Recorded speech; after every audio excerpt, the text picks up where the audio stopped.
é que para os norte-coreanos... Vamos ver um vídeo aqui sobre aquele caso lá do... a guerra da Coreia. Vamos ver se... Vamos ver agora sim uma aula de verdade, né? Algo de verdade, algo que acontece na realidade. Não uma propaganda a guerra política. não é chamada de Guerra da Coreia, e sim Guerra da Libertação da Pátria. Para o povo coreano, o nome era Guerra Maldita Matadora dos Infernos, que vai destruir tudo e todos e matar milhões.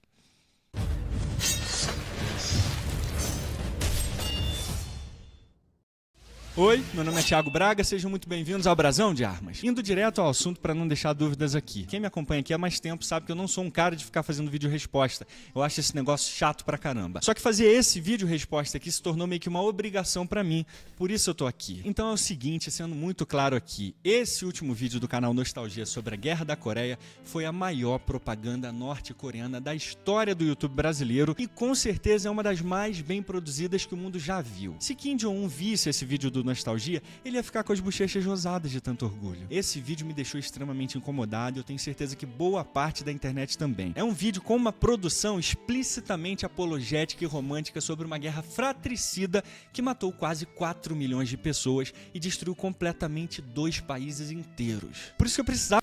É foda ver um vídeo desse aí, depois do que aconteceu no mundo inteiro, velho. De pandemia, essas coisas todas. Vi um vídeo desse daí apoiando matança por causa de comunismo. É foda, velho. fazer a minha parte para mostrar por que esse vídeo é tão ruim e em muitas partes até vergonhoso de assistir. A Guerra da Coreia não é um evento distante nos séculos, é um evento que aconteceu apenas 74 anos atrás. Existem pessoas vivas que presenciaram pessoalmente aquele horror desumano para a gente simplesmente ver um vídeo onde um lado é tratado com empolgação e simpatia e o outro lado com desprezo e repulsa. E esse meu vídeo é justamente para expor abertamente esse tom propagandístico e infeliz usado no vídeo do Nostalgia. Tem gente viva Novamente, ainda. A minha resposta aqui não é contra o Felipe, é contra o que ele expôs no vídeo dele. Por isso eu sou completamente contra qualquer ataque pessoal contra ele por causa desse vídeo. Dito isso, você já experimentou Insider?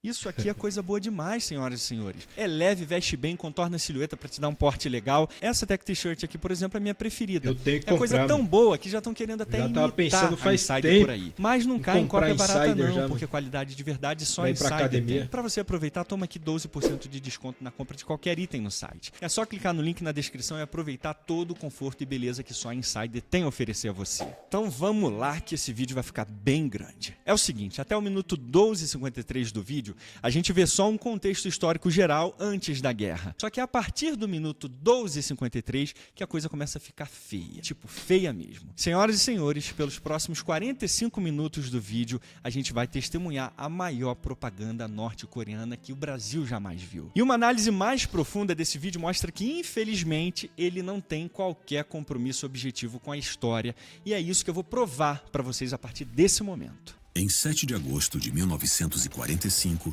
a União Soviética, que havia acabado de derrotar os nazistas, declara guerra ao Japão. Assim, ela começa a mover seu exército vermelho em direção à Coreia para expulsar de vez os japoneses de lá. Os Estados Unidos não podem deixar os soviéticos colocarem os pés no arquipélago japonês. Calma aí rapidinho. A voz do meu amigo querido Guilherme Briggs parece um trovão. Que voz, senhoras e senhores, que voz. Isso seria um Melhor verdadeiro dublador. desastre para os estadunidenses. Como os Estados Unidos precisam impedir que os socialistas ocupem a península Um dos inteira, melhores eles dublador desembarcam do na Brasil. Coreia com a desculpa de ajudar a encerrar o domínio japonês. Mas para que os exércitos soviéticos e estadunidenses não se encontrem, é preciso uma fronteira. Só aqui a gente já percebe onde que o vídeo vai parar. Lembra que ele falou mal pra caramba dos japoneses, né? Tá certinho mesmo. Se alguém acha que os imperialistas japoneses na Segunda Guerra Mundial não foram os filhotinhos do Satanás, tem probleminha sério na cabeça. Mas aí ele diz que os soviéticos resolvem partir pra Coreia para expulsar os malvados japoneses de lá, lutando ao lado dos coreanos e dos chineses. Já os imperialistas americanos dos infernos chegam na Coreia usando só a desculpinha que é pra derrotar os japoneses. Isso já é bem estranho se a gente lembrar que quem mais matou os os japoneses na Segunda Guerra Mundial foram justamente os americanos, né? Mas justo na Coreia, os americanos só estavam fingindo que queriam matar japoneses para marcarem em cima dos soviéticos. Mas não tema, os soviéticos chegaram na Coreia para derrotar os japoneses, certo?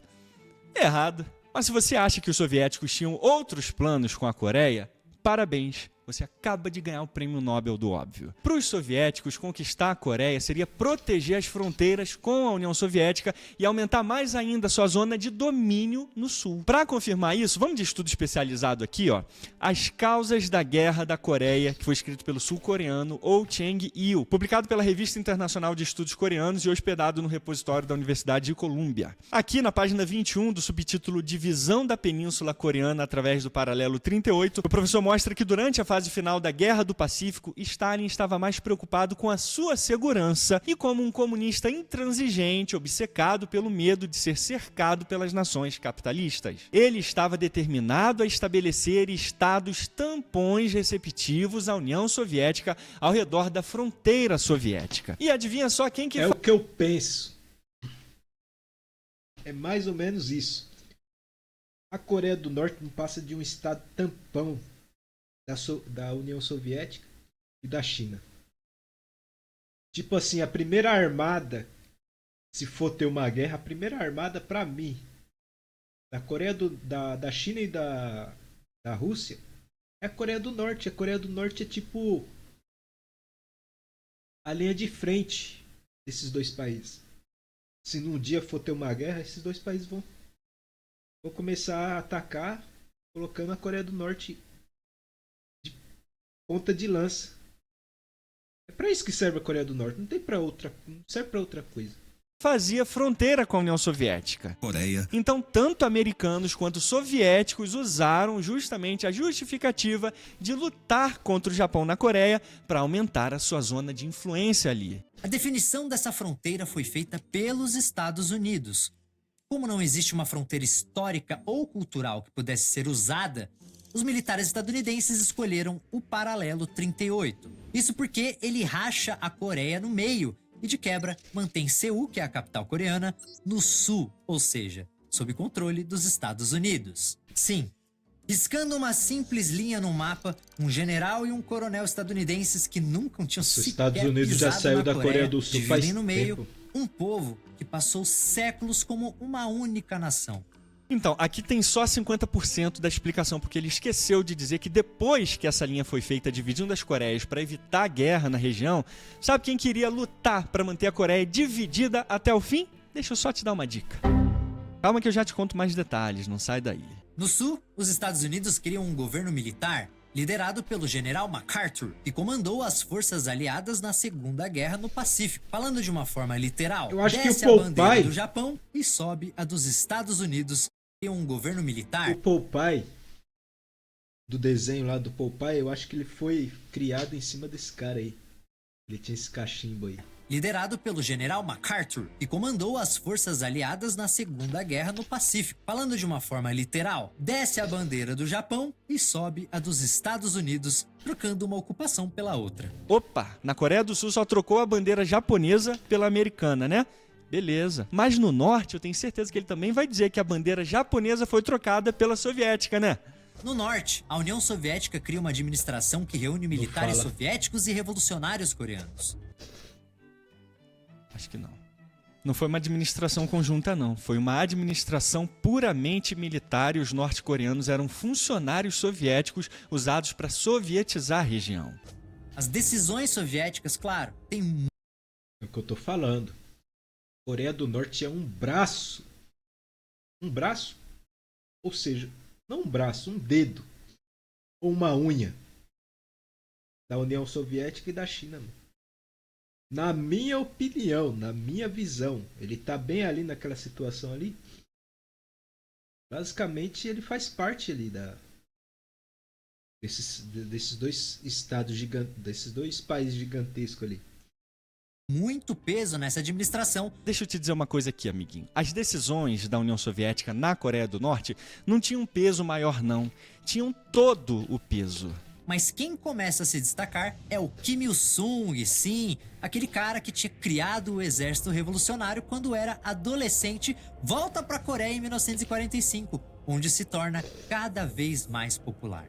Na verdade, sua luta de décadas contra o imperialismo japonês tinha transformado o nome dele numa espécie de lenda entre os coreanos. Isso, junto com o bom relacionamento que tem com Moscou, garante espaço para ele na administração do território do norte. Kim se tornou uma lenda para os coreanos, né? Pois é, desculpa te desapontar, amigo, porque você falou com tanta empolgação, mas Kimzinho não era lenda nenhuma na Coreia, não. Essa história de Kim, lenda, faz parte da propaganda norte-coreana que você acaba de repetir no seu vídeo. Vamos de mais estudo especializado aqui, ó, dessa vez publicado pela Universidade de Colômbia, chamado Kim Il-sung, o líder norte-coreano, escrito pelo historiador norte-coreano Dae-suk Soo. E aqui na página 61, o professor mostra umas verdades que vai deixar qualquer fã norte-coreano triste. Na verdade, eu tenho certeza. Então, se você é fanboy do Kim... Na verdade, eu tenho certeza que esse cara foi para a União Soviética. E lá ele sofreu lavagem cerebral da União Soviética e voltou como um fantoche para atender a mesma coisa que alguns do partido aqui, do PT, fizeram quando foram para Cuba. Foram lá, sofreram lavagem cerebral, estudaram lá, guerrilha armada e vieram para o Brasil para implantar aqui uma ditadura do proletariado. A mesma coisa. É melhor pular essa parte. Vai por mim. Durante o primeiro mês depois da sua chegada, Kim fez várias visitas a líderes norte-coreanos como Cho Man-sik, mas não parece ter impressionado ninguém. Entre tantos comitês, partidos políticos ou governos que surgiu tanto na Coreia do Norte como na Coreia do Sul após a libertação, nenhum listou Kim entre seus líderes. Os comunistas certamente não incluíram, pois ele não havia participado de nenhum evento coreano de atividades comunistas. Foi necessário um esforço hercúleo por parte das autoridades de ocupação soviética para apresentá-lo ao povo como um patriota coreano. Mesmo assim, poucos acreditavam que ele realmente era o que afirmava ser. Em parte porque ele era muito jovem, apenas 33 anos de idade, e em parte porque ele reivindicou tantas atividades revolucionárias comunistas que o povo não conhecia nada sobre. Muitos o consideravam um falso, pensando que o verdadeiro Kim Il-sung era um homem muito mais velho. Quando a Guerra Fria entre a União Soviética e os Estados Unidos tornaram-se mais pronunciada, a maioria dos coreanos no Sul aceitou a ideia de que ele era de fato uma farsa apresentada pela União Soviética para transformar a metade norte do seu país num estado comunista. Kim pode ter tido o apoio da União Soviética e dos seus seguidores leais dos seus partidos na Manchúria, mas seu futuro político na Coreia era uma luta difícil. Mas não acabou ainda não. Agora... Basicamente, o que aconteceu na Venezuela, o que tentaram fazer com o Brasil, não deu certo, mas deu certo lá, na Coreia do Norte. Esses caras saíram dos seus próprios países, foram para outro país soviético. Lá eles aprenderam sobre a União Soviética. Tiveram lavagem cerebral, porque só lavagem cerebral pro cara acreditar numa utopia dessa. E aí voltou pro seu país com esses ideais e na verdade não passa de um fantoche, um bonecão da União Soviética. Mesma coisa aqui no Brasil, o Lula bonecão, que com certeza deve estar recebendo ordens desses países aí de esquerda. Não passa de um boneco, é a mesma coisa.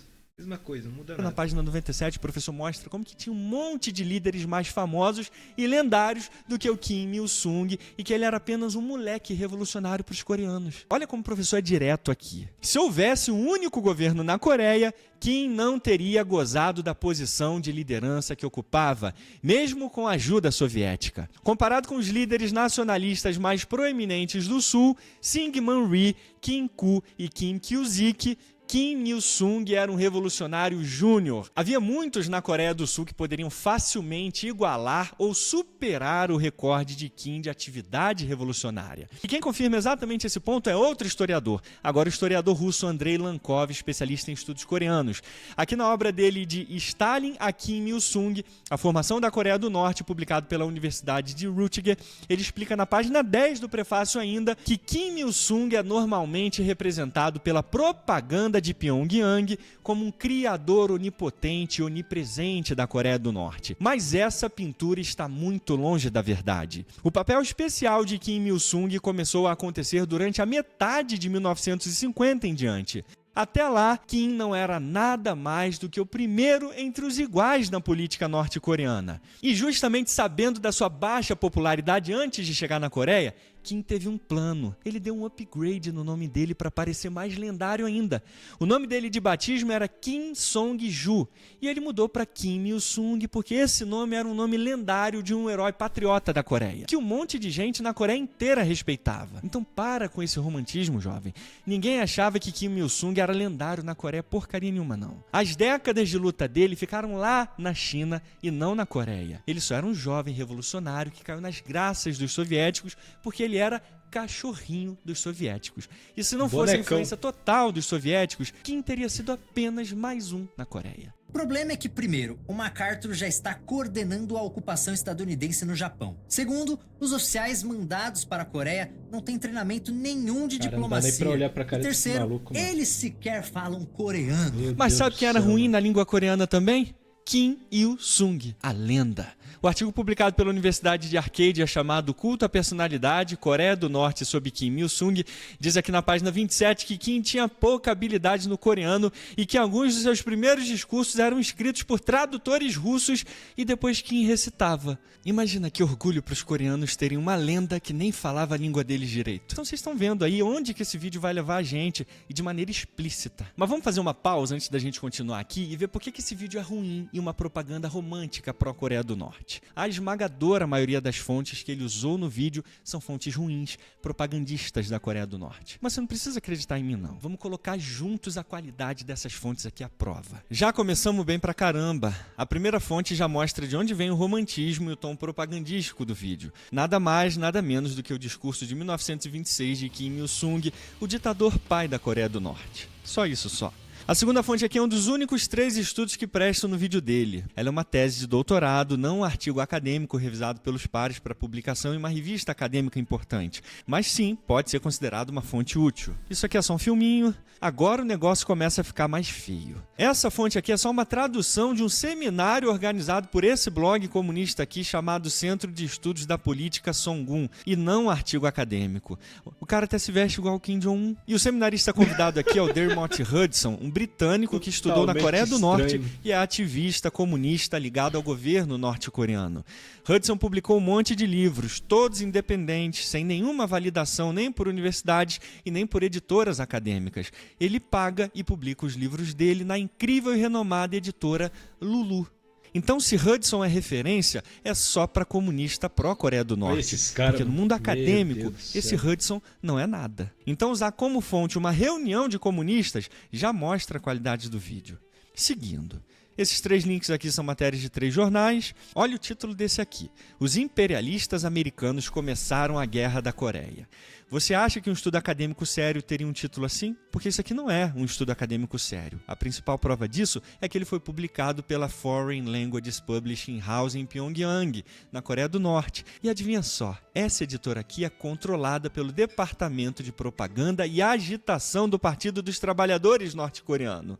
Eu tenho que dizer ainda que na comunidade acadêmica isso aqui é um lixinho? Esse link aqui não está nem mais funcionando e nem o site dele. Esse link aqui é de um estudo demográfico publicado em 1975, então ele trata de movimentos populacionais. É um estudo interessante que será usado contra o próprio vídeo, inclusive. E agora chegamos no último estudo realmente decente no meio dessa porqueira toda. Ele mostra como que as interpretações acerca da Guerra da Coreia foram mudando ao longo do tempo. E daqui para baixo é só link para aquele blog comunista pró-Coreia do Norte. Eles estão pagando, Felipe, para fazer publicidade para eles? Quase metade das referências aqui são desse blog.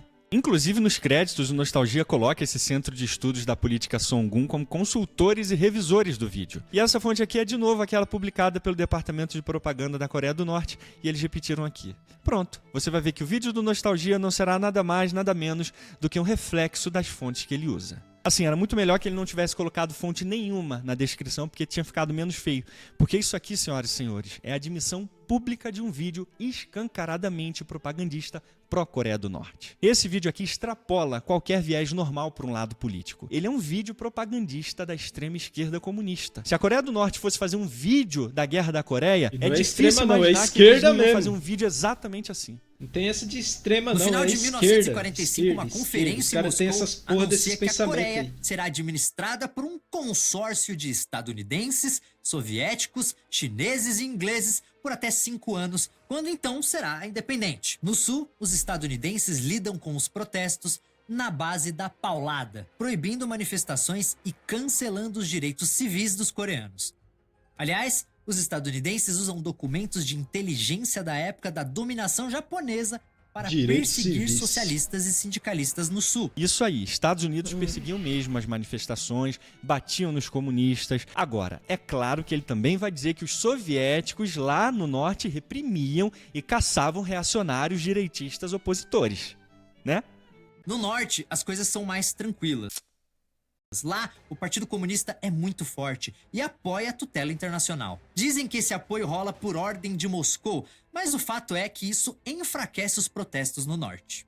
Na verdade, qualquer crítica ou movimento de oposição ao Partido Comunista de Kim Il-sung e à presença soviética no norte é silenciado rapidamente, às vezes com violência, pelas forças de controle dessa parceria político-militar. Mas mesmo levando isso em conta, a verdade é que a presença... A verdade é que esse cara não tinha influência de porra nenhuma. Quem tava mandando ali naquele território ali era a União Soviética. Simples assim. Era a União Soviética querendo colocar ali um oligarca. Um oligarca para cuidar ali da região. Simples assim. E é o que eles faziam até hoje. A soviética no norte é bem mais aceita que a estadunidense na parte sul. No norte, as coisas são mais tranquilas, né? Protestos eram rapidamente silenciados, às vezes com violência.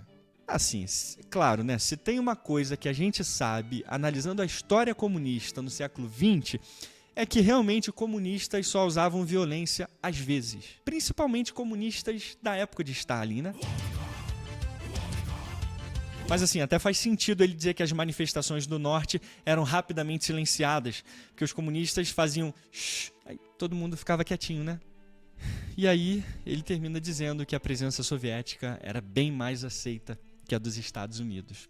Que o vídeo dele, afinal de contas, é uma propaganda norte-coreana. E a propaganda norte-coreana diz exatamente isso. Mas vamos colocar essa afirmação à prova com estudos relevantes, revisados pelos pares de estudiosos sérios de grandes universidades e editoras acadêmicas relevantes, e não de PDFs produzidos por ativistas comunistas sem relevância nenhuma em lugar nenhum. Vamos começar por esse estudo aqui, ó, especializado, As Causas da Guerra da Coreia, escrito pelo sul-coreano Oh Chang-il, publicado pela Revista Internacional de Estudos Coreanos. Aqui na página 23, o professor mostra que, no caso do Norte, a insatisfação política era mais controlada por um motivo muito simples. Os soviéticos usavam força. O artigo continua dizendo que as tropas soviéticas lidaram com a situação de maneira mais habilidosa, utilizando os comunistas coreanos liderados por Kim Il-sung, lançando uma campanha massiva para impor os valores comunistas, ideologia e sistema. E aqueles que não concordavam podiam fugir para a zona americana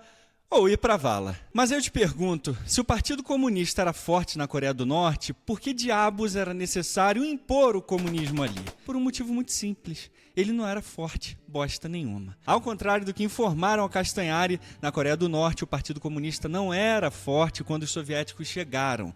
Ele ficou forte porque os soviéticos chegaram. Esse estudo aqui, publicado pela Russian Review, chamado A Emergência da Facção Soviética na República Popular da Coreia, escrito pelo professor russo A.N. Lankov. Aqui na página 444 ele mostra pra gente a força soviética em formar o comunismo no Norte. Na Coreia do Norte, o movimento comunista estava fraco. fraco. Então as autoridades soviéticas tiveram que criar uma fundação para o regime que eles queriam ver na Coreia do Norte. Portanto, os comunistas que formaram o governo fantoche não eram do Partido Comunista Coreano Nativo, mas foi o Partido Comunista criado pela União Soviética.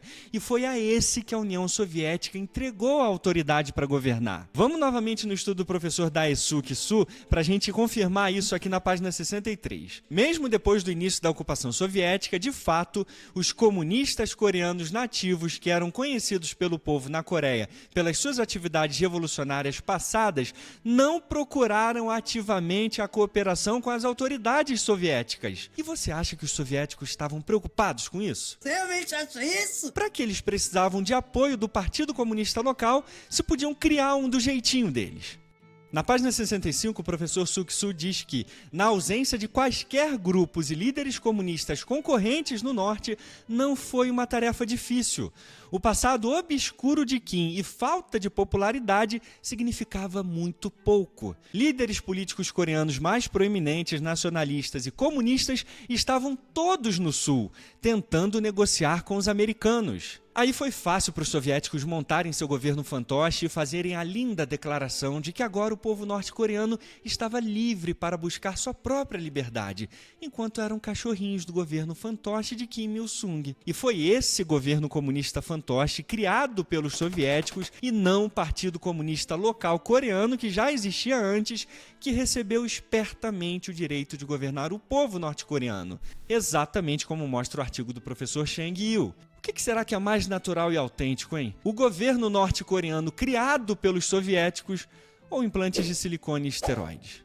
Comenta aí o que você acha. Viu como a propaganda fofa narrada pelo Castanhari é destruída com uma análise histórica rápida? Aliás, olha que interessante isso aqui. O discurso de MacArthur, quando ele chegou no Sul, foi o oposto da hipocrisia soviética. Tio Mac chegou na área, quem manda aqui sou eu, cambada. Mas a ocupação americana se mostrou mais tolerante. O professor Suk-Su, aqui na página 66, diz que, na realidade, porém, o contraste não foi tão grande como as declarações pareciam sugerir. Apesar da proclamação americana, a maioria dos revolucionários retornaram ao sul e houve um constante fluxo de refugiados do norte para o sul. As autoridades de ocupação americana, é claro, negaram a legitimidade de qualquer grupo. Viu como o modus operandi soviético e americano eram muito parecidos durante a ocupação? Eles queriam as coisinhas do jeitinho deles e eles teriam tudo do jeitinho deles. A interferência comunista era tão grande que já a partir da ocupação, os soviéticos começaram a armar os comunistas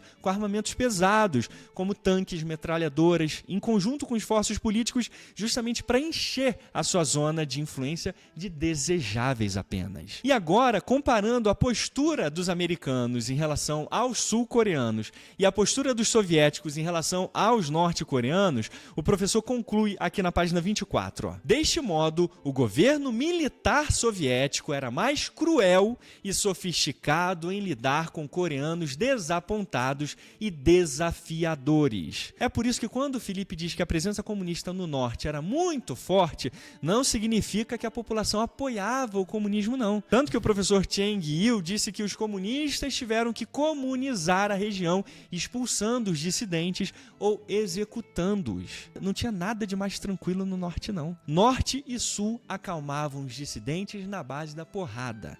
E força e violência era o padrão soviético durante toda a ocupação também. Aliás, se você vivesse na Coreia do Norte, um comunista metesse uma metralhadora no meio da tua cara, você ia ficar pianinho também. Portanto, desde o início da sua ocupação, o governo soviético interferiu diretamente na passagem e consolidação do poder para Kim Il-sung e os comunistas, expurgando toda a resistência à força. E a propaganda norte-coreana não para.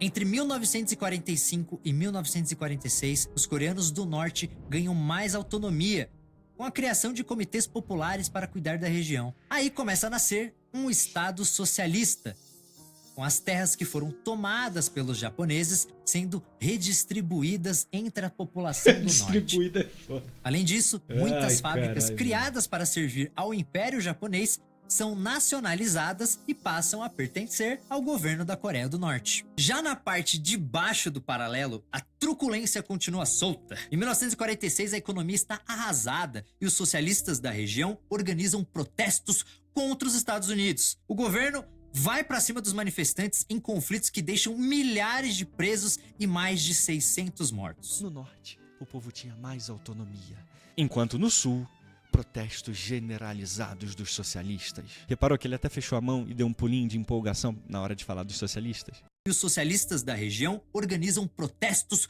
contra os Estados Unidos. Mas deixa eu te contar uma coisa que ele não vai te contar. No norte, o bicho tava pegando feio e a violência era no estilo bolchevique de ser. E não era contra militantes políticos, não. Era contra estudantes.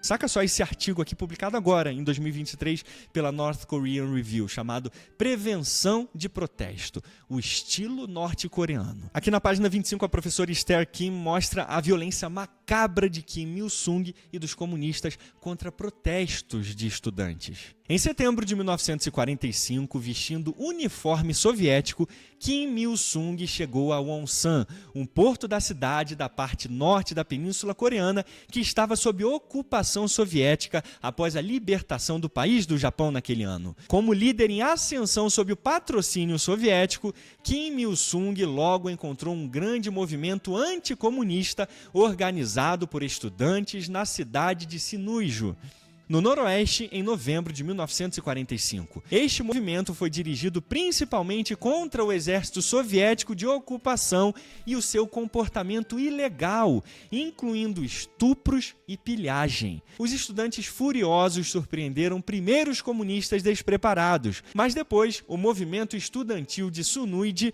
foi impiedosamente esmagado, e dos mais de 1.000 que foram presos, 200 foram enviados para o exílio na Sibéria. Mais tarde, no início da Guerra da Coreia, a violência anticomunista provocou expurgos e duras retaliações por parte do governo do jovem Kim Il-sung. Nesse atentado brutal, o governo norte-coreano realizou uma chacina. Caramba, parece o Brasil aqui, mano. Mas não tema. No cara norte, prendendo as coisas pessoas estavam aí. bem mais tranquilas mesmo. Mas, vem cá, e a unificação das Coreias? Uma comissão de estadunidenses e soviéticos tem a missão de criar uma administração única. Mas isso não dá em nada e o problema então é levado para a ONU, que tinha acabado de ser criada. E o que a ONU diz é que a Coreia deve passar por eleições populares. Aí começa a bagunça, por quê? Os soviéticos alegam que a ONU não tem como garantir eleições legítimas na Coreia. Então a ONU decide, beleza. Então eu vou vistoriar as eleições. Só que na parte sul só, tá? Controlada pelos Estados Unidos. É claro que vai dar ruim. Pois é, você sabe por que a ONU não acompanhou as eleições lá no norte? Porque os russos não deixaram. Os soviéticos queriam um governo do jeitinho deles. Vamos de novo de obra especializada aqui, ó. Vamos voltar lá pro professor Suk-Soo, na sua obra chamada Kim Il-sung, o líder norte-coreano. Aqui na página 97 ele diz que, após as negociações entre os Estados Unidos e a União Soviética não conseguirem estabelecer um governo unificado na Coreia, a União Soviética recusou-se a permitir que o grupo de observadores das Nações Unidas supervisionassem a eleição geral em toda a Coreia. Uma eleição foi realizada apenas no Sul em 10 de maio de 1948, sob supervisão da ONU, e um governo foi estabelecido lá. Esta foi a pedra angular que garantiu a posição de liderança de Kim no norte. Viu só como isso destrói o espantalho dele aqui? Não é que a ONU quisesse apenas supervisionar o Sul, não. A União Soviética não quis a supervisão da ONU no norte.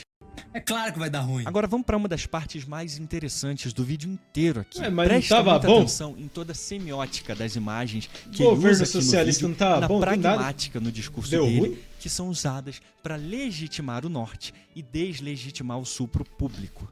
Em 1948, são disputadas eleições na parte sul. Isso acontece de forma conturbada, com vários coreanos boicotando a votação. E quem é o vencedor? Syngman Rhee, claro, que em 15 de agosto se torna presidente da República da Coreia. Hoje você a conhece como Coreia do Sul. Menos de um mês depois, em 9 de setembro, é anunciada a fundação da República Popular Democrática da Coreia, que você conhece como Coreia do Norte. E quem estava à frente dessa nação? Kim Il-sung, que passa a ocupar o cargo de primeiro-ministro. Na Coreia do Sul, cores frias, cinzentas, pessoas carrancudas, militares queixudos no palanque com óculos escuros, pessoas boicotando as eleições. E no norte, cores quentes, música, pessoas sorrindo Kim Il-sung sorrindo, acenando para o público. Kim Jong-un deve estar rodando esse vídeo 24 horas por dia na Coreia do Norte. Falando muito sério e com muita franqueza agora. Esse vídeo é uma vergonha apologética. Em muitos momentos do vídeo, ele mostra claramente a sua defesa em relação àquele regime que se tornaria um dos regimes mais brutais e violentos da história. E qualquer pessoa que estude o mínimo do que foi aquele regime assassino e brutal sabe como é revoltante. Mas o vídeo continua sem freio, senhoras e senhores. Olha isso aqui. Isso acontece de forma conturbada, com vários coreanos boicotando a votação. Nesse clima sombrio e cinzento da Coreia do Sul, que faria o castelo de Grayskull parecer um castelo de uma princesa da Disney, várias pessoas protestam e boicotam as eleições. Só quanto que é várias pessoas? 10? 50? 150? 1000 pessoas? Assim, mas pela seriedade que ele colocou nesse trecho aqui do vídeo, deve ter sido várias milhões de pessoas, né? O problema é que quando a gente vai para estudos sérios, mostrando as dinâmicas objetivas das eleições no Sul, essa falácia é esfarelada sem pena. Mas vamos deixar para quem entende, então, de verdade do assunto explicar pra gente. Essa obra aqui é uma das mais relevantes no assunto, com um time de especialistas que contribuíram com seus artigos. A Guerra da Coreia na História Mundial, publicada pela Universidade de Kentucky. No capítulo O Povo Coreano, escrito pelo professor Alan Miller, ele mostra claramente que as eleições no Sul foram um sucesso, ao contrário da propaganda norte-coreana. Olha ele dizendo claramente aqui pra gente na página 38, ó. O processo eleitoral aconteceu dentro do planejado e apesar de terrorismo e sabotagem, e que cerca de 600 pessoas morreram nos incidentes ligados diretamente às eleições. E no parágrafo seguinte ele mostra que 80% dos eleitores compareceram às urnas, com apenas 5% se abstendo. Foram 8,4 milhões de votantes. E o presidente Syngman Rhee foi eleito presidente com uma esmagadora maioria dos votos na Assembleia Constituinte. 180 para ele e apenas 16 para o seu adversário de nome esquisito, Kim Koo. Com o nome desse é difícil ganhar a eleição mesmo, né? Pois é, né? Essas várias pessoas protestando contra as eleições eram bem poucas várias pessoas mesmo, né? E as eleições foram consideradas pela ONU democraticamente aceitáveis e a esmagadora maioria do povo compareceu na votação e não boicotou. E mesmo para aqueles que juram que houve interferência americana nas eleições do Sul, mesmo assim ela foi uma manifestação democrática aberta ao mundo. O que não aconteceu em nenhuma medida no Norte, como a gente vai ver em mais detalhes daqui a pouco. Agora o Felipe vai explicar pra gente o que rolou nesses protestos de novo. Se prepara pro show de simplificações aqui. Mas e a galera lá do Sul? Eles ficaram felizes com a vitória do Syngman Rhee? Nem um pouco. Na verdade, explodem protestos por toda a região do Sul. Um dos maiores acontece na ilha de Jeju, que era chamada de Ilha Vermelha pelos Estados Unidos porque era cheia de socialistas. O Syngman Rhee, que agora é presidente, não pensa duas vezes e ordena que tropas do governo massacrem os rebeldes da ilha. Como eles não têm soldados suficientes para isso, membros da Liga Noroeste da Juventude, um grupo de apoiadores do governo, são enviados para ajudar na operação. Resultado, em alguns meses, 15 mil civis são mortos, muitos decapitados, num massacre que o governo da Coreia do Sul tentou esconder, mas que hoje é reconhecido pelos próprios sul-coreanos como um genocídio apoiado pelo exército dos Estados Unidos. Olha como ele generalizou tudo aqui. De acordo com Felipe, a galera lá do Sul é o povo sul-coreano, certo? Errado. Aqui ele deixa claro que os sul-coreanos não aceitaram as eleições e protestaram em todo o Sul. Mas você sabe quem é essa galera lá do Sul que fez esses protestos? Comunistas do Partido dos Trabalhadores leais à Coreia do Norte. E aí repara que ele próprio admite que um dos maiores protestos aconteceram na ilha de Jeju, que é exatamente onde ficava a maior concentração de comunistas por centímetro quadrado da Coreia do Sul. E se você entende o mínimo de história do século XX, como que você acha que eram os protestos feitos por comunistas naquela época? Escrevendo frases em cartolina, cantando em uma só voz o hino da União Soviética, abraçando árvores. Era terrorismo, maluco! Vamos aqui de novo na obra A Guerra da Coreia na História Mundial e vamos deixar o professor Millet explicar como que esses protestos estavam rolando de verdade lá. Aqui na página 38 ele diz que, entre os problemas que enfrentou, Syngman Rhee herdou uma guerra de guerrilha. Embora as greves, manifestações e atos dispersos de violência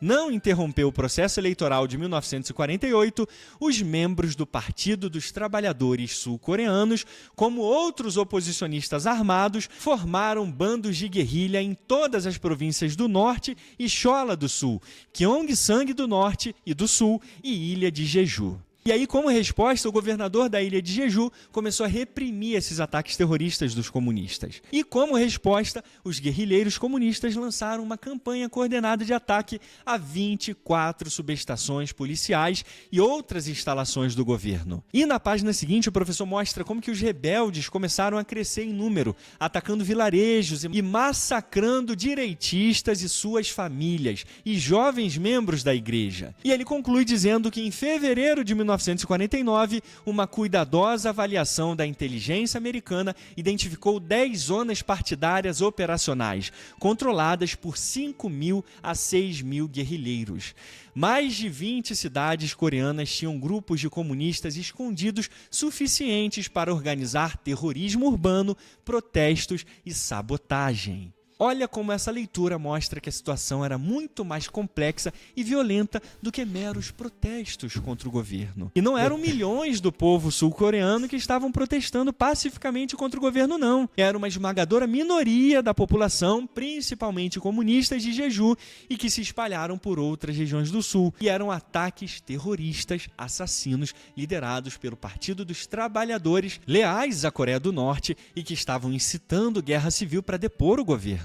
E a resposta do governo sul-coreano foi extremamente brutal e implacável, matando muitos civis no processo. E por isso que, como um governo democrático que é, o governo sul-coreano reconhece abertamente a violência empregada ali. Mas o que vai ser difícil pra caramba é você ver o governo da Coreia do Norte reconhecendo publicamente as atrocidades cometidas por eles contra os coreanos do Norte e do Sul. Falando nisso, o Felipe não te contou nesse vídeo que a repressão norte-coreana era tão violenta que houve uma fuga gigantesca de norte-coreanos do regime de Kim Il-sung. Isso é confirmado por um memorando que registrou esse fluxo massivo de pessoas migrando para o Sul, que foi emitido em 27 de abril de 1950 pelo Bureau de Assuntos Internacionais da Extrema Ásia. O documento mostra um relatório de 1948 do embaixador americano na Coreia do Sul, John Mucho, relatando que, em resposta a uma pergunta de Og Burn, Mucho disse que 2 milhões de coreanos se mudaram para o Sul, enquanto nenhum se mudou para o norte. Os soviéticos retiraram da Coreia do Norte as pessoas e grupos que manifestaram oposição a um estado policial. Como consequência, os rígidos controles policiais e a ausência de pessoas insatisfeitas mantiveram a Coreia do Norte quieta, tornando assim difícil avaliar a aceitação do governo atual coreano pelos norte-coreanos. Após 40 anos de controle japonês, os coreanos estão determinados a resistir a novas interferências externas. Lembrando que isso aqui aconteceu em 1948, por ocasião da nomeação de Kim como presidente da Coreia do Norte. E o estudo que está na descrição do próprio vídeo do Nostalgia confirma essa fuga massiva de cidadãos norte-coreanos, tanto em 1948 quanto durante a guerra. O estudo diz que o número de imigrantes do norte para o sul era de 2 a 3 vezes maior do que do sul para o norte. E na página 4, o estudo confirma que houve 2 grandes ondas migratórias do norte para o sul, em 1946 e 47,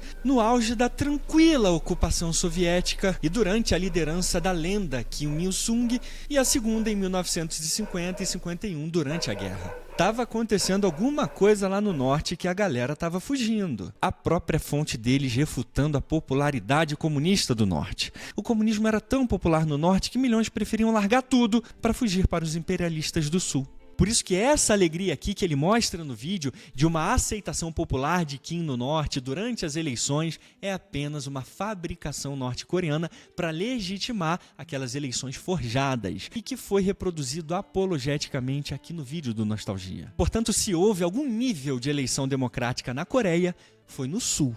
e não no norte. E falando em brutalidade norte-coreana, pelo menos no finalzinho do vídeo, ele faz um disclaimer dizendo que brutalidades aconteciam dos dois lados e cita alguns poucos crimes de guerra norte-coreanos também. Mas é um espaço extremamente pequeno comparado a todo o tempo que ele dá às atrocidades cometidas pelo Sul e pelos Estados Unidos, que foram atrocidades sem sombra de dúvidas. Mas a parcialidade fica explícita no tempo e na ênfase que é usado para mostrar as atrocidades sul-coreanas e dos Estados Unidos. Qualquer pessoa com bom senso vai perceber isso claramente. E aí, sobre as brutalidades aplicadas pela Coreia do Norte, eu recomendo muito para vocês esse livro aqui, ó, Atrocidades Coreanas, Crimes de Guerra Esquecidos de 1950 a 1953, e os documentos primários originais que mostram as inteligências americana, britânica e sul-coreana denunciando mais de 1.600 casos de crimes de guerra e brutalidades efetuados pela Coreia do Norte. Mas a guerra ainda não começou oficialmente. Para ela começar, alguém precisa dar o primeiro tiro.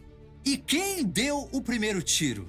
Bem, existem várias versões porque os dois lados estavam se provocando o tempo todo. De um lado, guerrilhas socialistas atacam o território sul. Do outro, sul-coreanos apoiados por estadunidenses criam incidentes no paralelo 38 como desculpa para atacar soldados da Coreia do Norte.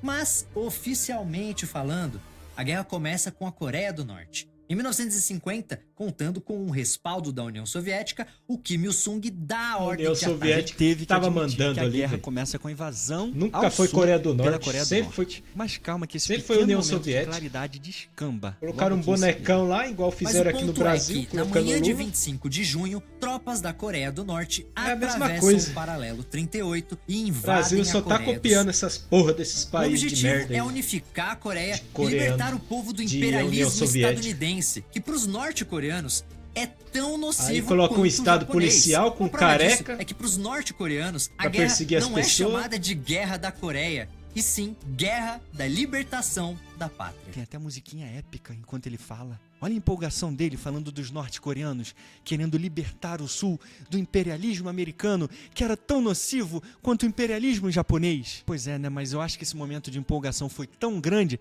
que ele acabou esquecendo que por causa dessa invasão da Coreia do Norte é que o inferno começou na península e milhões de pessoas tiveram suas vidas destruídas para sempre. É desrespeitosa essa postura animada e A empolgada. União Soviética acabou com a Coreia do Norte e com a Coreia do Sul. Acabou com a Coreia. Acabou com os dois países ali. Sorte que hoje em dia a Coreia do Sul tá se reerguendo, né, meu? Já é um país extremamente rico. Com cultura, com tudo, mano. A União Soviética foi lá e acabou com os caras, mano. Dominou aquela região ali. E fácil, sem precisar matar, sem precisar chegar e tirar o presidente. Só chegou lá e falou, não, veio te ajudar. Mas na verdade foi ajudar nada. Foi lá pra dominar a região mesmo. Por um conflito que foi uma tragédia humanitária. Olha isso aí de novo.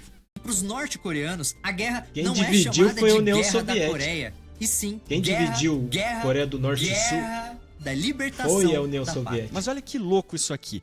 Em 1950 eram duas Coreias, portanto 2 estados independentes, com 2 presidentes oficiais. O imperialismo americano não está no norte, está no sul. Mas quem invadiu o território do sul é a Coreia do Norte. Mas olha como que a perspectiva que ele narra, que todo evento, é a perspectiva da Coreia do Norte. O título desse vídeo deveria ser A Guerra da Coreia pela Perspectiva do Norte. Se ele tivesse colocado esse título, estava tudo bem. Todo mundo ia entender o porquê da propaganda. Mas vamos deixar ele falar mais um pouco aqui para a gente juntar os erros e responder tudo de uma vez. Então vamos começar com esse primeiro disparate apologético aqui. Tropas da Coreia do Norte atravessam o paralelo 38 e invadem a Coreia do Sul. O objetivo é unificar a Coreia e libertar o povo do imperialismo estadunidense, que para os norte-coreanos é tão nocivo quanto o japonês. Uma prova disso é que para os norte-coreanos a guerra não é chamada de Guerra da Coreia, e sim Guerra da Libertação da Pátria. Como eu já disse antes, essa guerra patriótica de libertação era o nome que os políticos comunistas do norte que deram. Porque para o povo coreano o nome era Guerra Maldita Matadora dos Infernos, que vai destruir tudo e todos e matar milhões. Esse romantismo aqui que o Felipe encheu a boca para falar faz parte da retórica norte-coreana de validação da invasão. E você não vai cair nessa, porque eu tô aqui. Por isso agora vamos fazer um estudo objetivo aqui e comparativo para a gente ver a maneira como que os dois países dominavam seu território. E aí no final você vai chegar à conclusão clara que quem tinha que fazer a guerra da libertação da pátria eram os sul-coreanos contra os imperialistas soviéticos do norte. Vamos de novo aqui para o artigo As Causas da Guerra da Coreia, escrito pelo professor sul-coreano On Chang-il, publicado na Revista Internacional de Estudos Coreanos. A partir da página 26, o professor mostra como que os planos soviéticos... Se os sul-coreanos não tivessem atento e não tivessem lutado contra, a União Soviética ia dominar tudo ali, filho. Ia dominar a península inteira. Essa é a verdade. Eram dominar totalmente as duas Coreias. E aí os americanos tiveram certeza disso quando o delegado-chefe soviético Chitkov declarou na primeira sessão da comissão em Seul, em 20 de março de 1946, que a Coreia deve se tornar um país democraticamente verdadeiro e independente, fiel à União Soviética, para que no futuro ela não se torne uma base para um ataque à União Soviética. E ainda esbravejou que aqueles grupos reacionários e antidemocráticos que se opuseram ao Acordo de Moscou deveriam ser excluídos de participar no governo democrático provisório. E que se houvesse um governo provisório, ele seria comunista. Viu aí por que os soviéticos correram para a Coreia no final da Segunda Guerra Mundial? E você fica aí achando que era para matar imperialista japonês, né? Acorda para a vida, menino. E é a partir desse momento que os americanos começam a ficar preocupados. Eles sabiam que se um dia a Coreia do Norte fosse dominado pelos Estados Unidos, seria uma das primeiras ali para ser utilizado na guerra contra a União Soviética. A União Soviética, na verdade, estava com medo dos países em volta ali. Porque, tipo, numa guerra mundial, é um país contra um monte. E é assim que funciona. Soviética, tanto que os conselheiros políticos para o governo militar americano William Landon e Charles Taylor recomendaram que os americanos mostrassem firme determinação para não permitir dominação soviética na região. Agora eu vou mostrar para vocês de novo o estudo do professor norte-coreano Dae Suk-soo, chamado Kim Il-sung, o líder norte-coreano. E aí durante toda a obra ele vai mostrando como que o aparelho político norte-coreano foi sendo construído pela União Soviética desde 1946 e como que Kim Il-sung foi colocado no poder pelos soviéticos e não por eleições populares livres. A partir da página 68 o professor mostra como que desde a fundação do Comitê Provisório, em fevereiro de 1946, Kim Il-sung foi colocado como chefe, e que alguns nacionalistas foram colocados ali, mas o governo provisório foi indiscutivelmente dominado pelo corpo de comunistas criado pelos soviéticos, sendo um bom exemplo de coalizão de fachada. E aí o professor mostra como que o governo provisório começou a fazer várias reformas rápidas para atrair base de apoio popular, mas todo o sistema era controlado diretamente pela máquina soviética. Inclusive os soviéticos ajudaram Kim a desarmar o principal grupo que poderia apresentar resistência a ele sob o comando de Kim Wong-bong. E agora, na página 68, o professor Dae é ainda mais explícito. Ele diz que era muito aparente que a liderança de Kim Il-sung foi imposta aos líderes de outros grupos. Desarma a população não vai poder fazer deixou nada. claro que opor-se a Kim era opor-se às autoridades. O povo não precisa de carabina. E nesse clima agradável, democrataço, Nem arma você de acha fogo. que os opositores do regime reagiam? Ficavam pianinhos para não serem presos ou acabar levando um tiro acidental no meio da cara. Mas vamos deixar o professor Dae Suk explicar de maneira mais técnica isso pra gente. Os potenciais rivais concordaram não por causa do próprio Kim ou seu poder pessoal, mas por causa da onipresença das forças de ocupação soviéticas e a onisciência do coronel Ignatiev sobre o futuro comunista da Coreia. Ou seja, a União Soviética segurou a Coreia na palma da mão dela, controlando tudo na sociedade ali. Como a gente já viu aqui, eles usaram Kim Il-sung para começar uma campanha de sovietização Il-sung é um na bonecão, região, mano. expurgando Igual o dissidentes Biden, e igual o descontentes Lula. do país, perseguindo inimigos políticos, Bonecão. controlando completamente a educação e a cultura e principalmente a política. Viu? Mais uma evidência do porquê que foi tão fácil para o povo escolher Kim. O professor deixou claro aqui que eleições livres aconteceram apenas no Sul, No norte, o governo de Kim Il-sung foi cuidadosamente criado pelos soviéticos e qualquer suposta eleição foi manipulada e validada apenas pelo governo soviético, que, como o professor Dai mostrou aqui pra gente, já vinha acontecendo desde 1945. É a mesma coisa que o presidente da Rússia está fazendo com a Ucrânia. Todos os países ali em volta ali que a Rússia controla, eles vão lá e colocam um cara lá, um bonecão deles, para ficar naquela região. É a mesma coisa que ele quer fazer na Ucrânia. Quer dominar ali, tirar aquele presidente que está lá e colocar um bonecão que seja da Rússia. É assim que funciona. A guerra funciona assim. Os caras têm o tabuleiro e aí eles olham o tabuleiro e ele fala, ó, preciso colocar um peão aqui, um peão ali. Coreia do Norte e Kim Il-sung não eram nada além de fantoches na mão dos imperialistas soviéticos. E na página 104, agora o professor pisoteia esse argumento de que Kim foi um líder democrático escolhido pela vontade popular. A consolidação do poder político de Kim foi o resultado de muitos fatores contribuintes. O principal foi o apoio soviético que recebeu durante o período imediatamente após a libertação, particularmente do major-general Romanenko e do coronel Ignatiev. Kim serviu bem à União Soviética nos seus esforços para instituir um sistema comunista no norte. E a União Soviética, por sua vez, apoiou-o em sua busca pelo poder. Para a União Soviética, a sovietização do norte era mais importante do que a promoção de um líder local.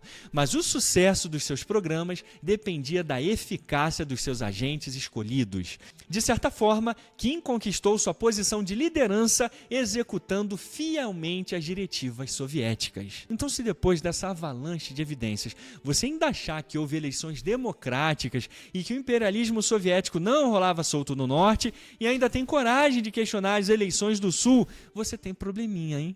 Outro argumento que destrói essa mentira da guerra da libertação contra o imperialismo americano é que desde o início os Estados Unidos não queriam ficar na Coreia e que só foram lá para impedir o avanço soviético e matar alguns poucos japoneses. Tá passando com um rolo compressor em cima da mentira, imperialista na Coreia que eles mal chegaram e já estavam fazendo de tudo para sair voado de lá. Tanto que o professor Cheng Yu diz aqui na página 30 que o governo americano tentou antecipar a data da saída total do Sul, que ficou para 30 de julho de 1939. Mas adivinha só quem não queria que os americanos saíssem da Coreia? O próprio governo sul-coreano. A saída dos americanos deixaria a Coreia do Sul exposta a um possível ataque norte-coreano.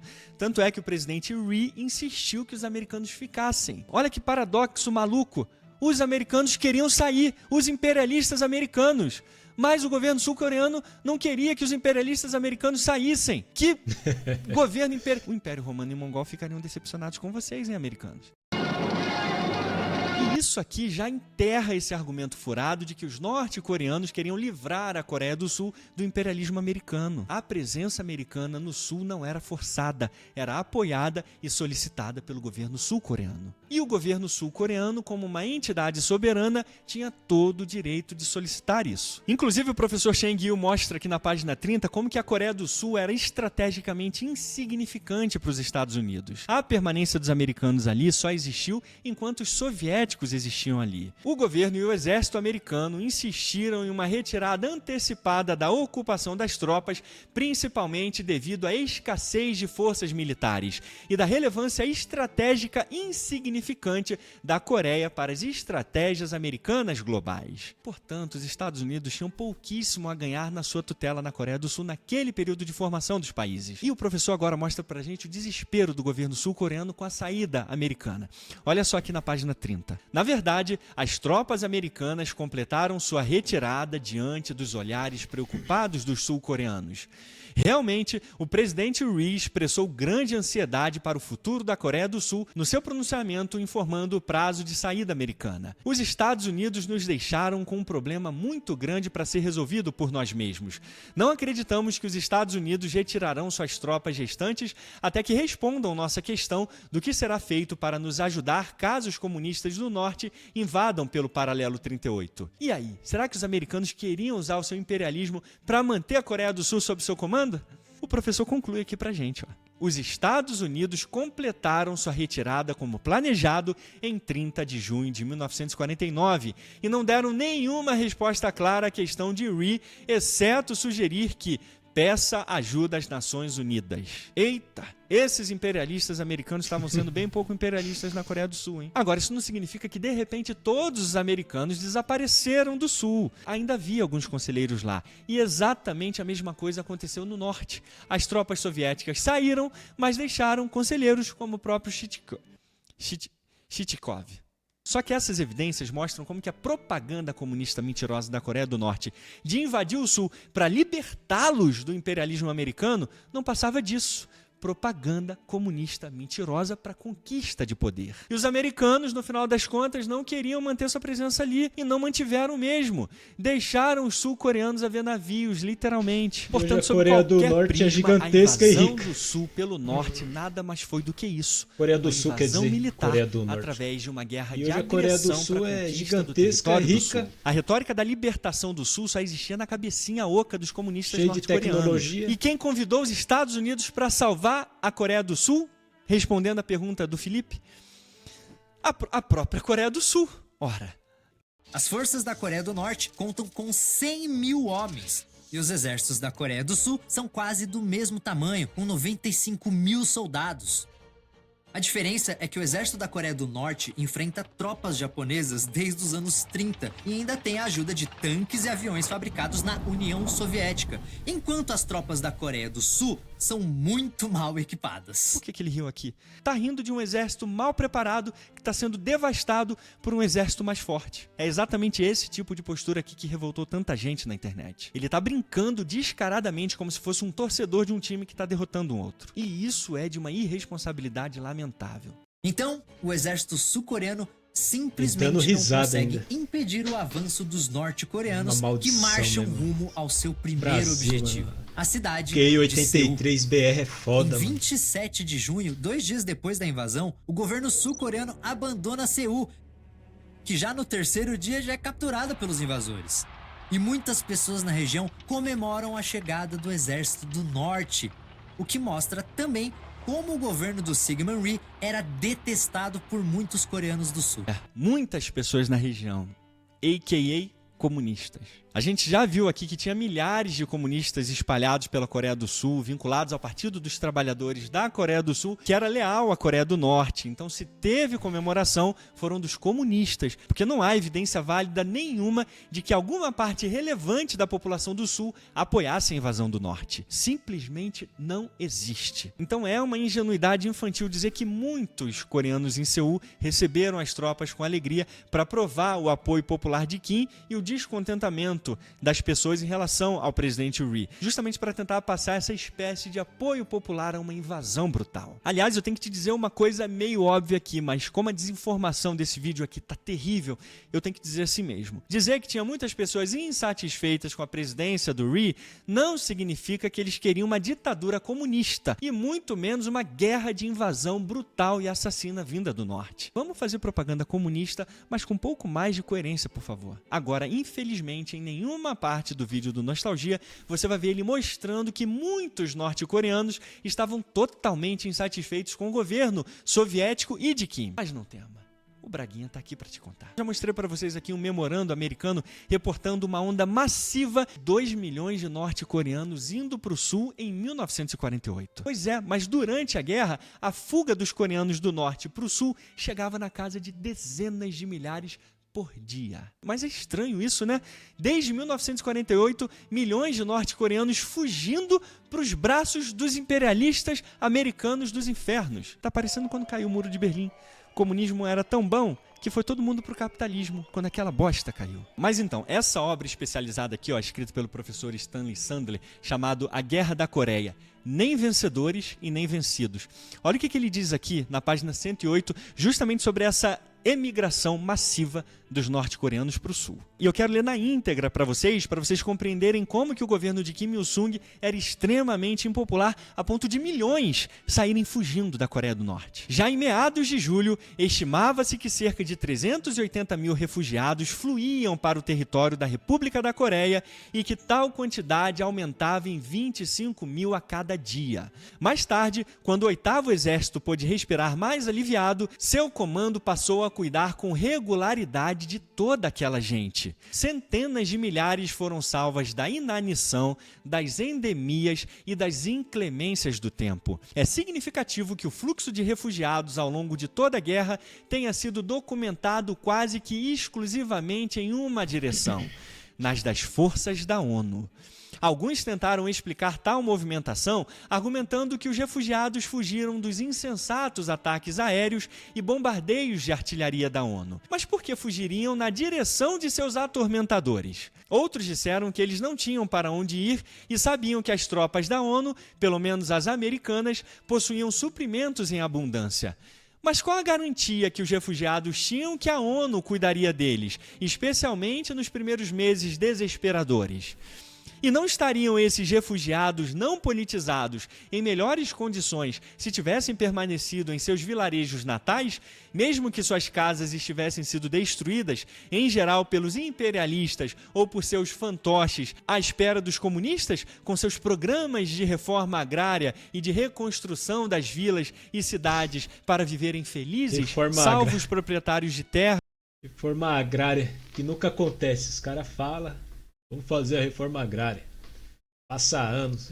Aqui no Brasil já vai fazer 16, 20 anos já que essa conversa aí já tá na 4ª geração do MST já e eles estão esperando reforma agrária. 4ª geração já dos filhos do MST e eles esperando a reforma agrária, velho. Que não vai chegar nunca. Imaginou, mano, seu filho ficar a 4ª geração da sua família no negócio de MST.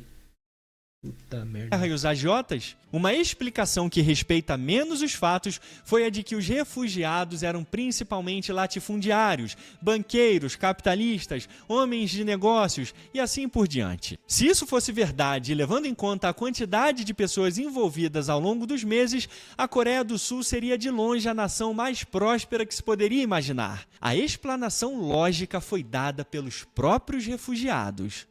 Os comunistas estavam impondo brutalmente um sistema estranho para sua terra e suas vidas, por mais dura e pouco compensadora que pudessem ser essa terra e essas vidas. Pois é, né? Um governo tão popular como a República Popular da Coreia do Norte estava meio impopular. Mas você acha que eu terminei?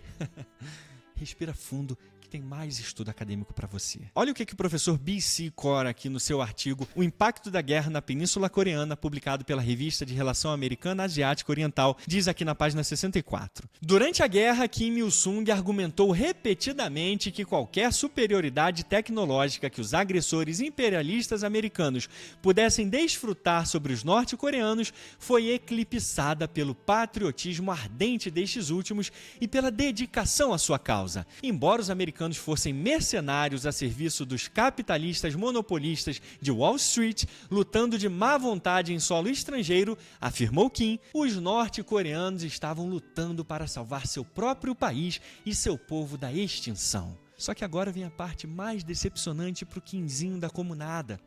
Ele percebeu que seu apoio e popularidade era muito menor do que ele achava. Contrariamente à sua retórica, Kim descobriu durante a guerra que o nível de apoio político de que gozava entre os seus compatriotas estava longe de ser satisfatório. Quando as forças das Nações Unidas marcharam para a Coreia do Norte, na fase inicial da guerra, receberam uma recepção de boas-vindas tumultuadas da maior parte da população, muitos dos quais se ofereceram como voluntários para ajudar na caça aos remanescentes dos quadros comunistas. O subsequente êxodo de milhões de norte-coreanos do domínio de Kim para o sul é bem conhecido. Tudo isto só pode ter acentuado a necessidade de uma doutrinação política mais eficaz na mente de Kim.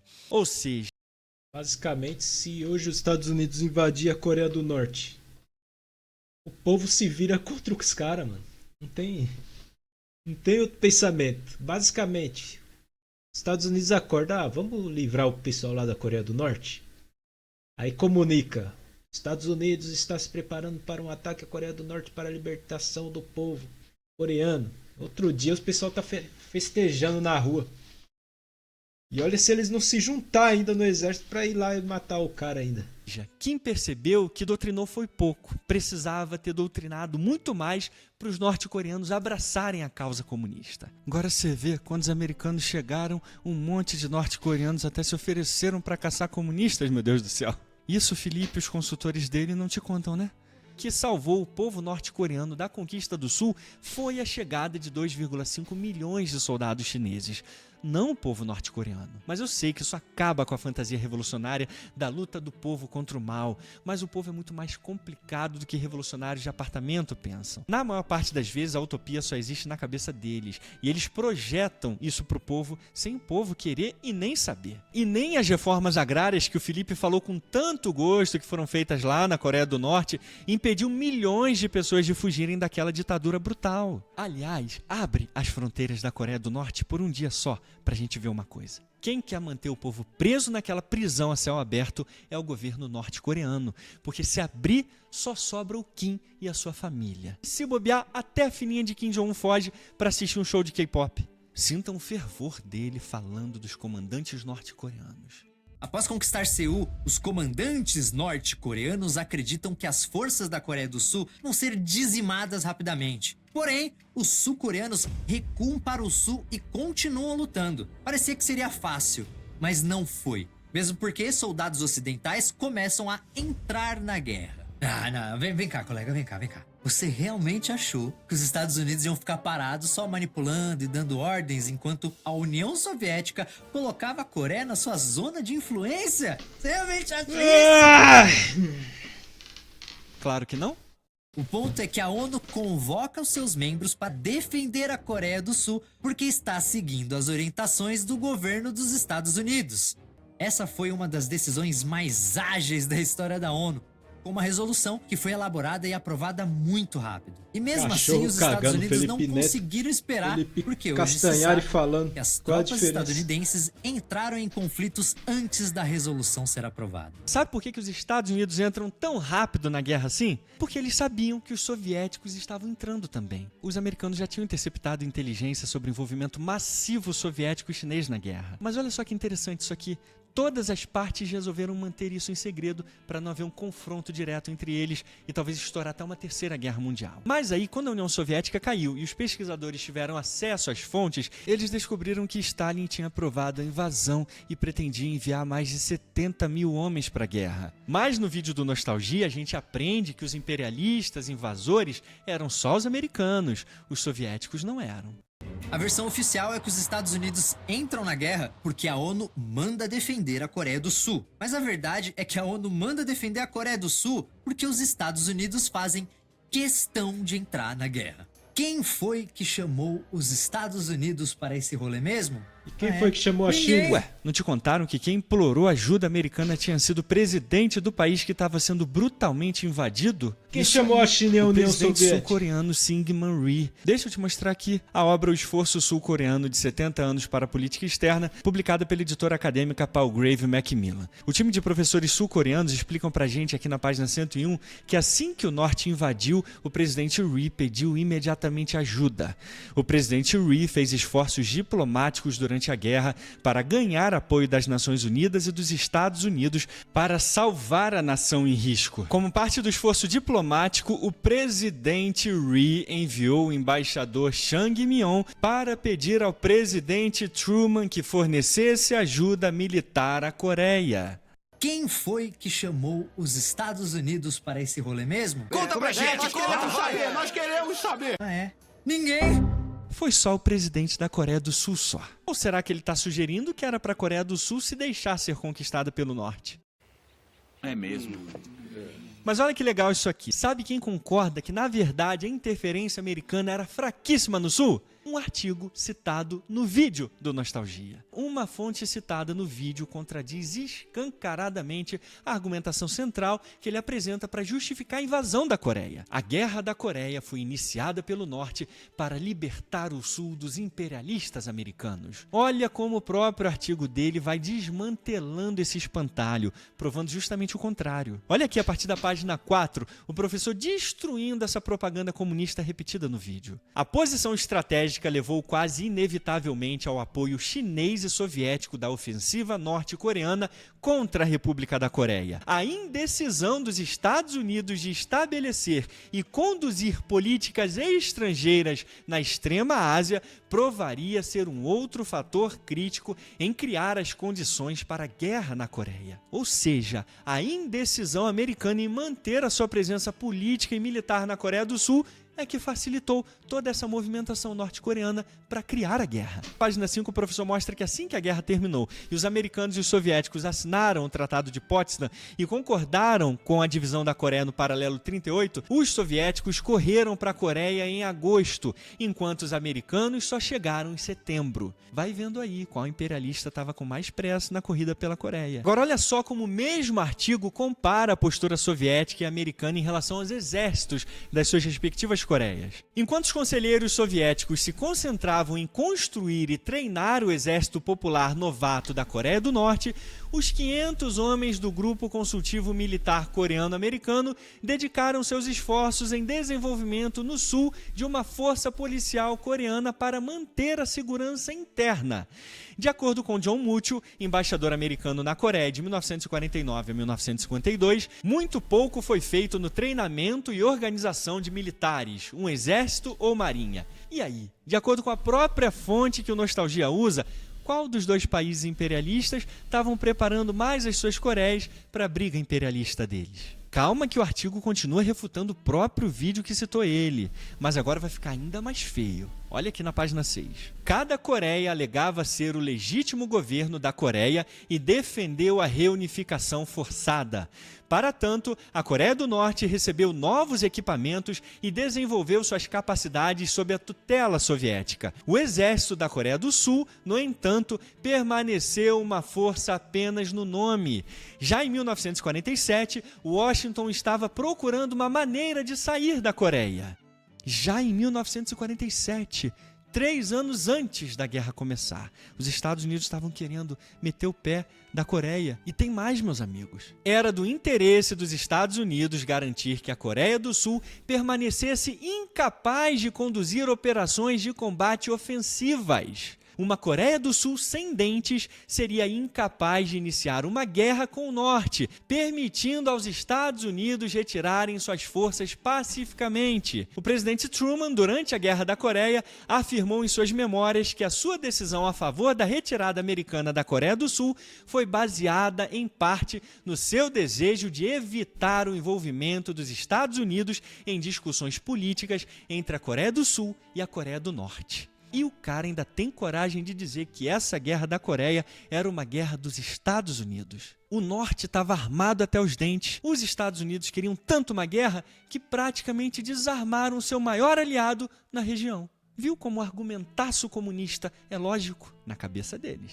E agora o artigo do Felipe encerra a sua participação honrosa aqui no nosso vídeo, mostrando o que a Coreia do Norte resolveu fazer com todo esse desleixo americano na região. Reconhecendo a crescente disparidade nas capacidades das forças militares, Ele nem leu artigo nenhum. sondou a União Soviética cara e a escreveu lá e recém-criada ele República ficou Popular da China apresentando. sobre a possibilidade de apoio a uma invasão da Coreia do Sul. Que gran finale, meus amigos. Tio Kim não perdeu tempo em leu começar nada. seus planos para invadir e começar a guerra no Sul. Mas peraí.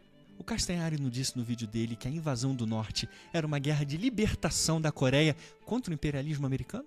Mas a própria fonte dele diz que os americanos não tinham interesse no Sul, estavam doidos para sair e ainda deixaram um exército fraco no Sul. Então é o seguinte, A. Ou Nostalgia simplesmente repetiu a propaganda descarada norte-coreana sem pena, B. Eles não leram a própria fonte que eles citaram, ou C.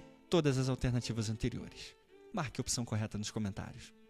Agora, sabe o que é engraçado? Eu tenho que falar? É que depois de Não tem toda essa nada artimanha engraçado. diplomática pra entrar na Desgraça. guerra, os estadunidenses Não tem porra começam a nenhuma lutar na engraçada Coreia nessa e merda. levam um pau. Mano, eu não tô entendendo toda essa alegria, não. Aliás, uma coisa importante. Nesse começo de guerra, muitos civis tentam fugir das batalhas. Agora, para evitar que os agentes norte-coreanos se aproveitem disso para se infiltrarem em territórios das Nações Unidas, os estadunidenses atacam todos os grupos de refugiados que encontram. Em Busan, isso sai do controle e qualquer civil que se aproxima da linha de defesa é massacrado pelas tropas dos Estados Unidos. Então, essa é uma das mentiras mais pesadas e descaradas do vídeo inteiro. E antes que alguém diga que eu tô defendendo os Estados Unidos e a Coreia do Sul, deixa eu te dizer uma coisa, amiguinho. Eu não acredito no inferno de fogo, não. Mas se existisse, eu ia estar torcendo pra MacArthur, Ri e Kim estarem de mãozinhas dadas, queimando no colo de Satanás. Mas é uma mentira descarada dizer que os Estados Unidos estavam atirando em todos os refugiados. Eu mostrei pra vocês ainda há Engraçado. pouco, ó, a obra do professor Stanley, onde Porra ele mesmo nenhuma mostrou que engraçada. milhões de norte-coreanos fugiram desde 1948. E durante a guerra, centenas de milhares fugiram pro sul também. E eles receberam abrigo e comida dos Estados Unidos e da ONU. Então, se fosse uma matança indiscriminada desse jeito, como ele disse aqui, por que eles continuariam fugindo pro sul durante toda a guerra? Mas o que ele tá tentando fazer durante todo o vídeo aqui é apelar para os sentimentos, jogando informações soltas, sem nenhum tratamento objetivo. Se um dia ele fizer um compilado acadêmico com todas as atrocidades cometidas pelos Estados Unidos, eu vou bater palma. Eu não ganho nada defendendo os Estados Unidos aqui. Mas o que foi feito aqui no vídeo dele é sensacionalismo barato, anticientífico, para apelar ao sentimento do público. Mais nada. Então, de um lado, temos soldados da Coreia do Norte sem suprimentos e exaustos. Do outro, soldados das Nações Unidas descansados e com equipamentos novos. E sempre que um Estratégia soldado de das guerra. Nações Unidas cai, outro assume Estratégia seu de lugar. guerra. Assim, as Nações Unidas, lideradas pelos Estados Unidos, interrompem a tomada Você total deixa da os caras península pela Coreia do gastar, Norte. cansar. Ainda bem, né? Depois você vai lá Imagina, e se ataca. hoje tudo aquilo ali É fosse igual Coreia do Norte. caçar. Não seria só uma Coreia arrasada pelos seus próprios políticos, não. Quando o leão vai caçar uma E gazela. aí, ao invés da gente ter uma Coreia bem ele não iluminada, faz o bicho cansar teríamos pra duas depois ir lá apagadas. e comer ele. Uma coisa. e música épica tocando, galera. Só que de repente, alguns batalhões das Nações Unidas são atacados por milhares de soldados que surgem do nada. Pode crer que a comuna chegando na área.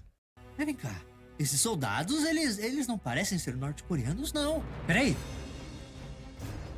Esses soldados são chineses? A Força Aérea dos Estados Unidos destruiu todas as cidades, todas, causando a morte de cerca de 20% da população da Coreia do Norte. Esse ponto aqui específico é muito importante a gente parar para refletir. É fundamental que as nações evitem começar uma guerra a qualquer custo. Porque se você começou uma guerra e começa a perder, você não pode simplesmente dizer: opa, já chega, tá bom, vai cada um pro seu lado aí, para de treta. Atrocidades podem e vão acontecer em qualquer guerra. E esses bombardeios americanos Vai são surgir um exatamente juiz isso. do nada. Tempo. Brutalidades produzidas Tempo. pela guerra. Por isso Não é que assim que dá pra funciona romantizar não, nem caralho. por Isso um a porra não é um segundo jogo, isso não. dessa guerra brutal Desgraça. como uma guerra de libertação. Isso aí é não é- vergonhoso demais. Mano, Hoje, a Coreia do Norte investe muito em defesas antiaéreas e instalações subterrâneas, como uma espécie de trauma pelo terror causado pelos bombardeios dos Estados Unidos.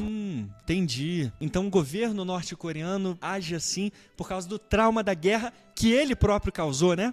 Ó o gordinho segurando a arma aí, ó. Tá parecendo bem traumatizado. mesma coisa que os Agora, quem não tem palestinos faz. direito de ter Constrói- trauma constrói- são os 40% dos norte-coreanos constrói caverna, que vivem na constrói extrema pobreza e um são monte de escravizados coisa pelo no seu meio da próprio governo sociedade. e passam fome desde 1948. no meio das Eles pessoas. não têm direito de trauma, não. Lembra que é military first. usa as pessoas de escudo. Entre 1951 e 1953, a Guerra da Coreia acontece em duas frentes. Uma ao redor do Paralelo 38, com os exércitos se matando, e a outra nas mesas de negociações com enviados dos Estados Unidos, Coreia do Norte e China tentando chegar Constrói em um túneis acordo debaixo para acabar com a das guerra. principais Sim, cidades. é isso mesmo. Eles A Coreia do vivem e Sul as não pessoas participa vivem dessas negociações. O presidente usando as Syngman Rhee pessoas de é contra qualquer tipo de escudo. acordo com a Coreia do Norte. Só que os Estados Unidos querem o final da guerra e são eles que mandam. Então as negociações acontecem sem os sul-coreanos. Puta que pariu, mano. Aliás, a Coreia do Sul sequer estar na mesa de Eles que negociações mandam. é uma prova Puta cabal merda, de que a velho. guerra nunca foi entre Coreia do Norte e Coreia do Sul, mas sim Que entre mundo Coreia esse do cara Norte tá e seus vivendo, aliados e os Estados Porra, é Unidos. essa? Se estudar história fosse tão fácil assim, o mundo só precisaria de Wikipédia, mais nada. Mas então, deixa eu fazer o trabalho difícil aqui. O próprio vídeo já disse o porquê do presidente Rhee não ter participado do armistício. Ele não quis. O velho não concordou de jeito nenhum com uma proposta de paz e ele não queria chegar nem perto dos comunas. O velho estava com a cara quente, mas tem um detalhe muito importante aí que o Felipe não te contou. Embora o presidente Rhee não estivesse presente na assinatura, ele aqueceu que os americanos negociassem em nome dele. O professor Bicicó aqui no artigo O Impacto da Guerra na Península Coreana, na página 71, mostra que o presidente Rhee aqueceu com a assinatura do armistício depois de receber grandes garantias dos americanos de que fortaleceriam a defesa sul-coreana no Basicamente, ele pós-guerra. poderia Não é como ser se morto. os Estados Unidos estivessem indo por conta própria para a mesa de negociação do armistício,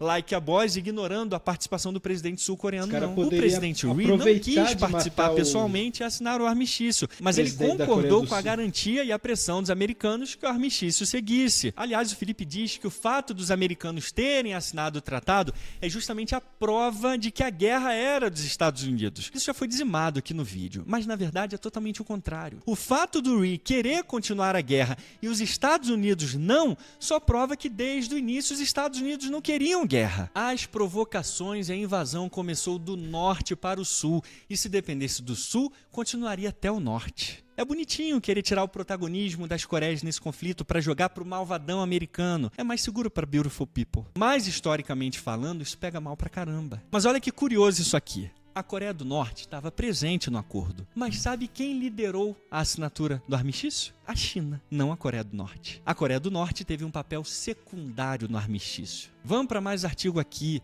Alianças da Coreia do Norte e a guerra inacabada.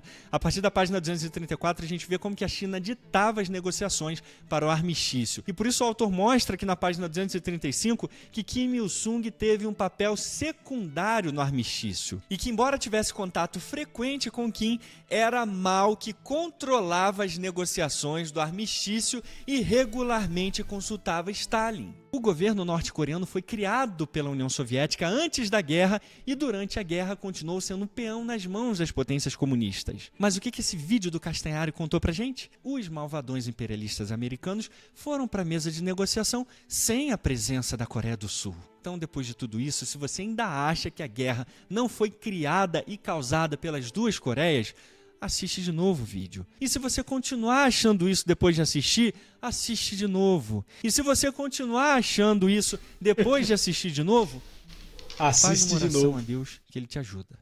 Na Coreia do Norte, o dia 27 de julho, data da assinatura Aí do cê- armistício, é feriado Quer nacional. aprender a Os ler? norte-coreanos chamam Pega essa o data livro. de Dia da Vitória. Olha, no livro tem Afinal, letra, né? se uma Começa pequena a ler as lebre letras. luta contra uma Fecha o grande livro, no outro raposa dia e abre o sai livro de viva, novo, lê de porque novo. ela venceu a batalha. Aí fecha de Poxa, novo, e no no outro sul, dia abre de nem novo. disse o que a guerra significa para eles. Será que só a Coreia do Norte existe para você? Mas se a lebre jura que ganhou a guerra, o que você tem a ver com isso, rapá? A verdade é que a zona desmilitarizada faz mais do que separar a Coreia do Norte e a Coreia do Sul. Olha isso, mano. Ela também afasta o povo coreano do seu futuro. Enquanto pessoas de um lado não tiverem permissão de ir para o outro, enquanto pessoas de um lado não puderem conversar com as pessoas do outro, a Coreia permanecerá presa em uma guerra que nunca foi dela.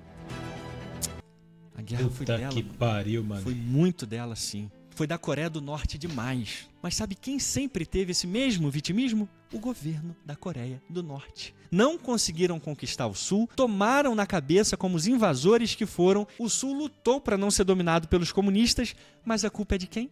Imperialismo estadunidense. 2024 e a Guerra Fria tá on, meus amigos. Mas eu prefiro deixar um especialista encerrar o assunto de uma vez por todas. O professor Young-Jun Kim, no seu livro publicado pela renomada editora acadêmica Routledge, chamado A Origem do Estado de Guarnição da Coreia do Norte, o Exército do Povo e a Guerra da Coreia. Aqui na última página da introdução, o professor coloca um ponto final no assunto. Kim Il-sung é um que tinha de assumir a responsabilidade por todos os sacrifícios deste trágico evento. Entretanto, depois da guerra, Kim habilmente usou a guerra para fortalecer sua autoridade e ditadura ao expurgar seus rivais políticos e manipular um espírito comunitário de vitimização entre o povo. Basicamente, em torno dele existia comunistas. Para atender esse povo aí, para aumentar o poder político dele, ele ficou fazendo essas guerrinhas aí. Guerrinha não, é só guerra. Ficou fazendo isso. Falando que ia libertar a Coreia, falando que ia fazer isso. É o mesmo. Mano, é tudo discurso, velho. Tudo discurso. Eu vou libertar a Coreia. Eu vou libertar o Brasil. Eu vou libertar a Venezuela. Eu vou libertar a Colômbia. Eu vou libertar Cuba. E sempre vem com esses discursos de merda que político esquerdista tem. E aí fica manipulando as pessoas. Aí as pessoas ficam nessa crença. Ah, ele vai libertar tudo. Meus parentes que estão na Coreia do Sul vai voltar. Tudo isso vai acabar, não sei o quê. E nunca acaba. Por quê? Porque é só discurso, mano. É só política. Povo norte-coreano. A família de Kim e seus seguidores políticos, que foram responsáveis por essa guerra trágica, ainda usufruem suas vidas luxuosas. E a vida do povo da Coreia do Norte continua desesperada no estado de guarnição da Coreia do Norte. A Guerra da Coreia foi, acima de tudo, uma guerra da Coreia do Norte contra o Sul. Agentes externos influenciaram direta e indiretamente o conflito.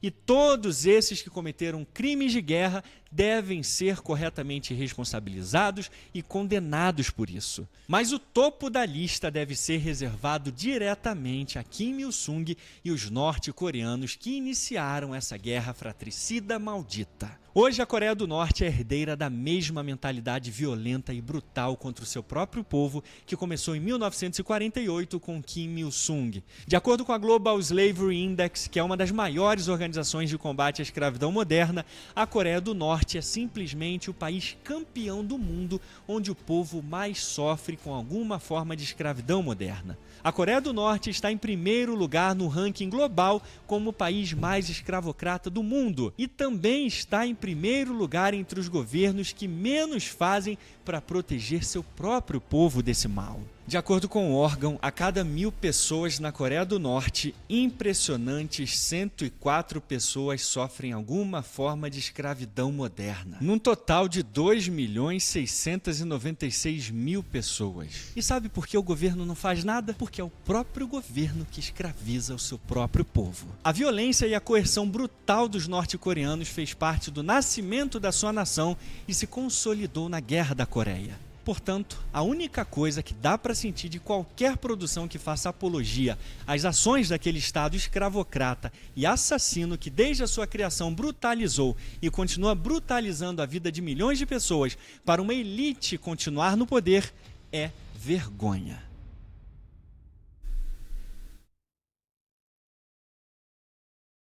Vídeo forte.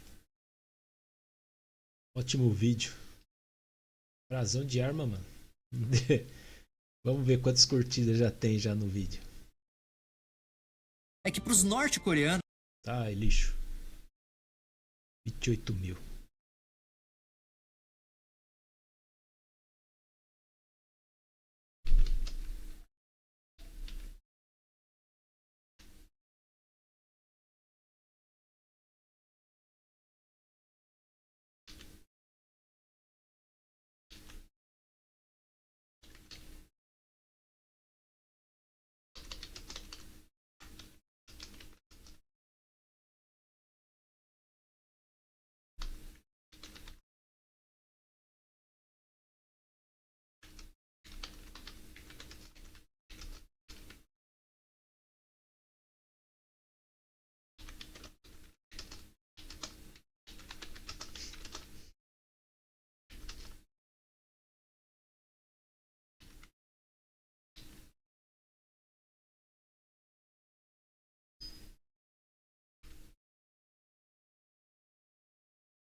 O cara não bate, ele espanca.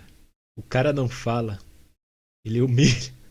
O cara não ensina, ele esclarece. O cara não usa capa, Ele usa Insider. Caraca, mano.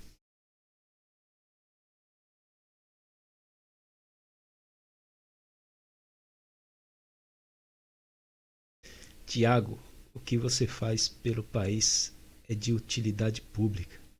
Tem um historiador extremamente capacitado. Falando a verdade, é raro hoje em dia. Obrigado por esfregar a verdade na cara dessa cambada de canalhas vendidos. Um homem, um historiador, um brasão, um professor, uma espada na costa. Epa, pera aí. Ih, cara.